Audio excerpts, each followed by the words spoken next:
Louisiana beer reviews.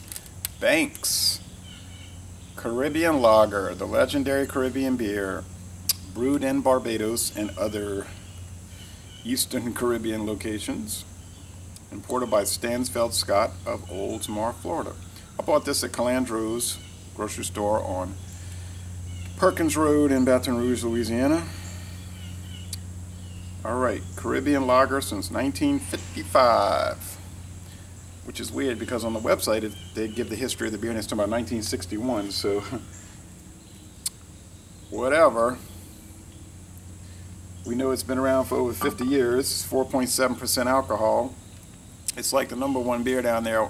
They have some kind of deal where they brew Heineken beer also. Heineken might have an interest in the brewery now.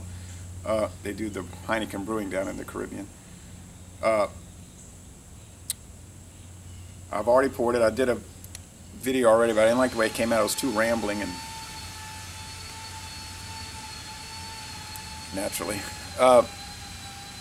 Then it had a thicker white head, but kind of fizzed away, and it's a straw, gold straw appearance with lots of bubble streams.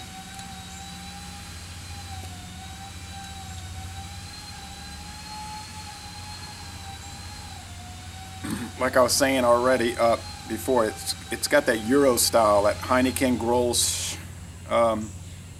type thing going with the pungent, sweet, biscuity barley malt. You don't pick up any corn or rice. It may not be made with an adjunct. If it is, I'm not picking it up. And it does have a Central American character where you get that paperiness.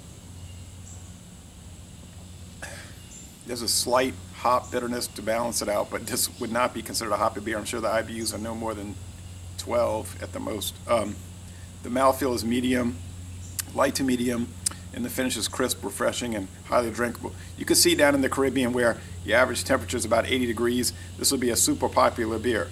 Although, interestingly, stouts are popular. Stallion Stout and Dragon Stout. So it's not all light lagers down there, I have to tell you. It's a little cloudiness there, really. And I can see lots of little white particles roiling about. But this would be like the Miller High Life of the southeastern Caribbean, the Lesser Antilles. Okay, probably priced similar down there.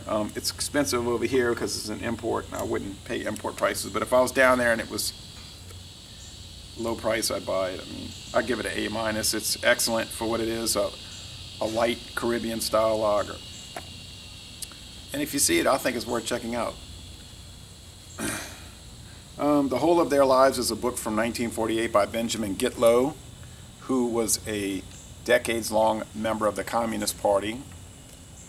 Gitlow, with a foreword by Max Eastman, and he was writing about you know, the influence of the Communist Party on America in the 20s and the teens, 20s, 30s, and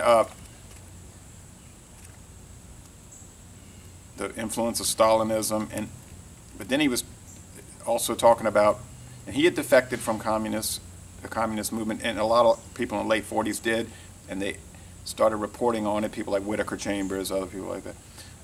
Then he talks about the influence of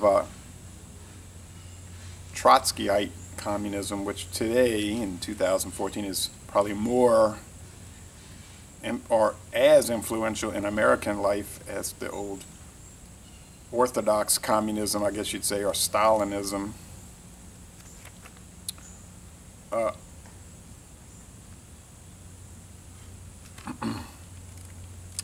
And that's called The Same Dance, Another Tune. So it's really interesting. It's an interesting book. I would highly recommend it. So, Les Bon Temps Roulé, an excellent beer for what it is. You got to look at things within the style. And I'm going to end this review by saying, y'all come on down to warm, humid southeastern Louisiana. Not warm, hot.